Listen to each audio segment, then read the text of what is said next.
Hello guys! Kumusta po kayong lahat? At nagpapasalamat po pala ako sa lahat ng mga nagsusupport sa akin channel guys. Maraming po salamat sa inyo at walang sawa kayong nagsusupport at naghabang sa akin lahat ng mga content.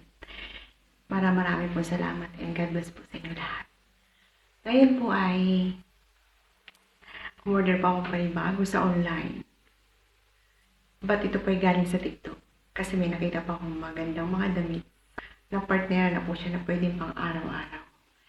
Ngayon po, susubukan ho natin kung ano ba talagang maganda ba talagang tela niya na sinasabi sa akin na magandang tela. Stretchable at saka free size po siya. Tara po, tingnan natin. Natanggal ko na yung pinakabalot niya. Pero hindi ko po nakikita yung nasa loob ng yung mga damit. Kung ano ba talaga maganda or what. Okay. Yan po lahat siya damit. Naghahanda na ako sa nalalapit kong pag-uwi sa Pilipinas. Char! Ito po, simulan na ako natin. Color green. My favorite. Also the black. I love it. My favorite is pink, but I don't like for clothes.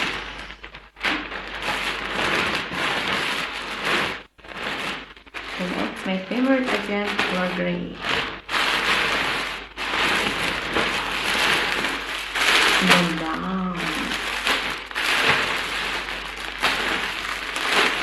Avocado.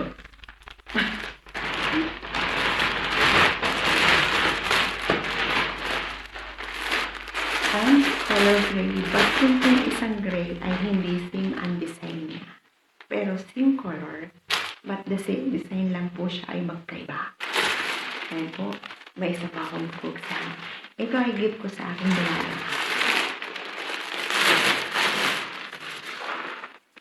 Tara, slim bag.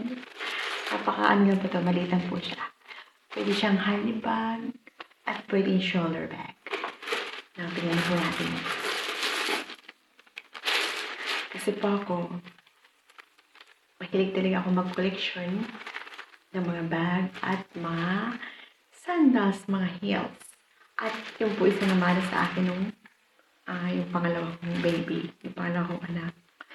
Mahilig siya sa mga bag at sa mga sandals.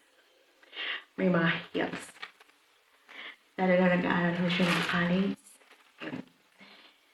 Lagi siyang mag-ano sa mga sandals, may mga heels. Yun ang namana niya sa akin at saka pag-negosyo. Char. Ito na guys. Tingnan natin. Tingnan natin kung ano natin na maganda.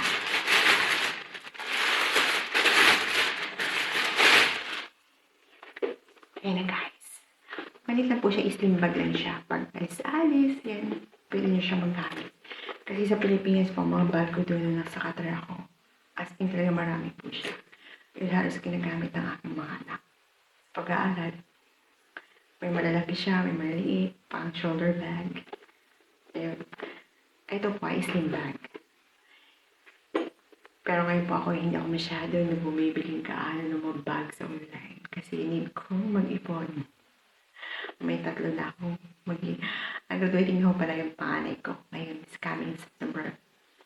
And then, bago ako umuwi na Pilipinas, after ng 2 years ko dito, ayun, graduating pangalawa ko ulit. And then, the last yung aking son sa high school. Kaya, magtitipid po na tayo ngayon. Kasi ang bag ho, medyo malaki ang halaga. Pero may time po na may isang nabibilhan dito sa UAA na online. May time na nagsisale sila ng mga bag. May nakita nga pa ako doon, may kaso lang saka na ho yun. Ang mahalaga po kasi sa atin ngayon, kung yung pinaka-importante, yun po ang gagaanin muna natin. Kahit pa may nagustuhan ko ng bagay, may gusto mong bilhin, kaso short ka naman sa pera, why not? unahin mo ang dapat unahin. Yun po ang dapat diskarte natin sa buhay.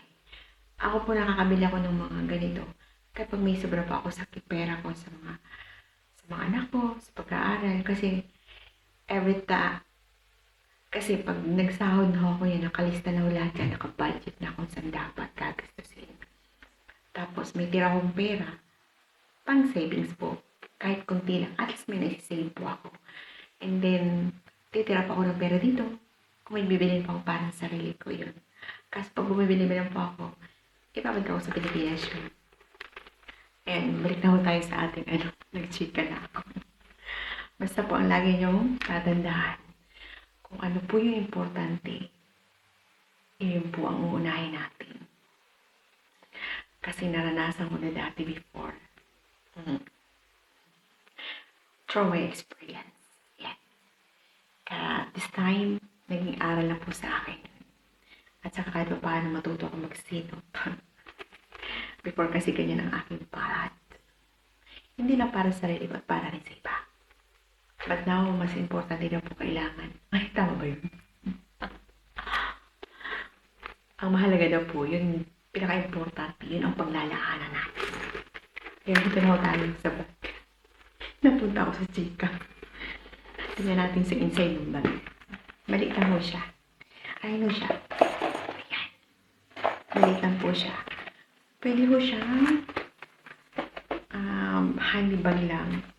Ayan. Pwede po siyang i-adjust kasi meron po siyang ilalabas sa loob. Ihahaba.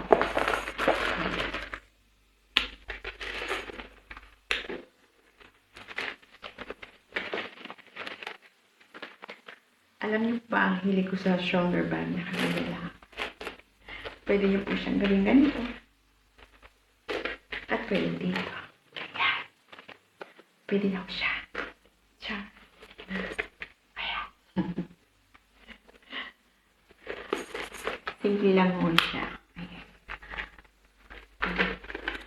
Pero yung mga bago sa Pilipinas, halos mga balat po yun.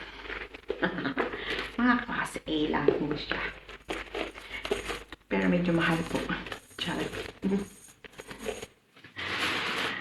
Ngayon po simulan na natin ang pagpipit at titingnan ho natin sa loob ng mga damit kung ano ho ba talaga.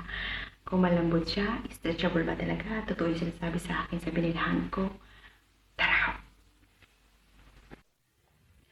Now, here na!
Ayun na guys, nag-pick na si Inday.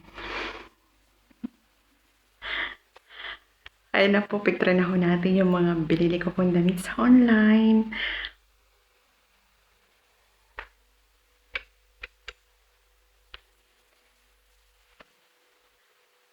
Ayun na guys, nag-pick na po si Inday. Sinubukan na ho natin kung maganda talaga. Ay, maganda talaga siya.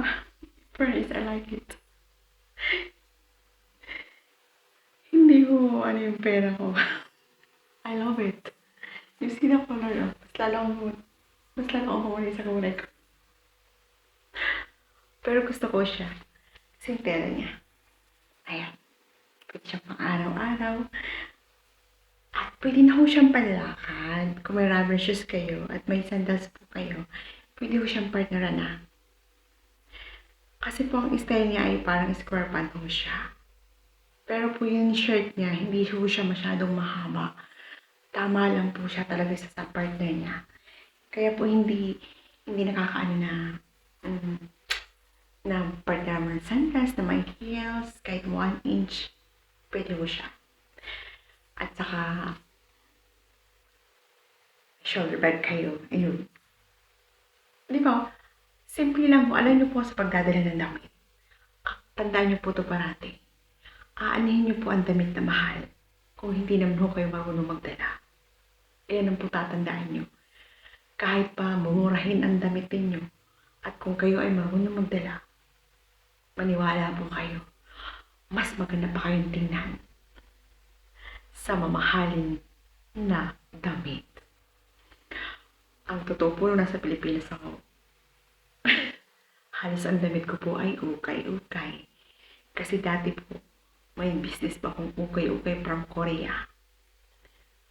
Pero kung magagandang tela. Kaya dati po minsan, pinapassion show ko yun, talagang mabili ho. Kung ano yung pinag-partner ko doon, yun ang binibili na sa akin. Sabi nga ho, kahit mumurahin yan, ukay-ukay, pag magaling ka talaga, magaling ka magdala, maniwala po kayo.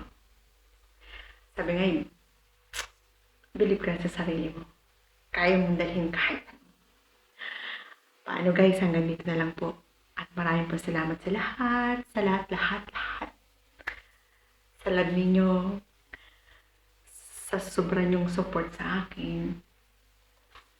Maraming po salamat sa inyo at mag-iingat po kayo sa ano po kayo ng panig ng mundo. Maraming po salamat po ulit and God bless po sa inyong lahat. Bye-bye po, hanggang dito na lang po ako. Bye, I love you all.